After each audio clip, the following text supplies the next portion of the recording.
Med prvimi, ki sta preizkusila nove pripomočke v gibalnici, sta bila tudi Žiga in Tjaša. Bila sta navdušena.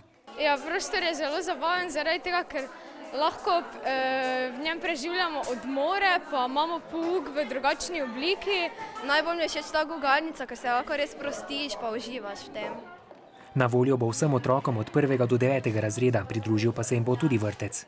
Tudi že do sedaj se je prostor uporabljal pred uradno otvoritvijo, ker je bilo toliko zanimanja, tako da imamo narejen urnik, da bomo lahko vse učence, vse njihove potrebe tu zadovoljili. Vedno več je težav s koncentracijo in to je mi kot pedagogi pa vedno iščemo nove pristope, kako otrokom olajšati učenje, narediti bolj učinkovito in gibanje je zagotovo ena od teh metod, ki nas zelo podpira.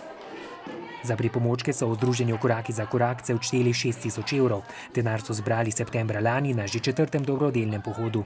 Kjer je korakalo več kot 2500 ljudi in smo lahko razdelili 15.000 evrov donacij.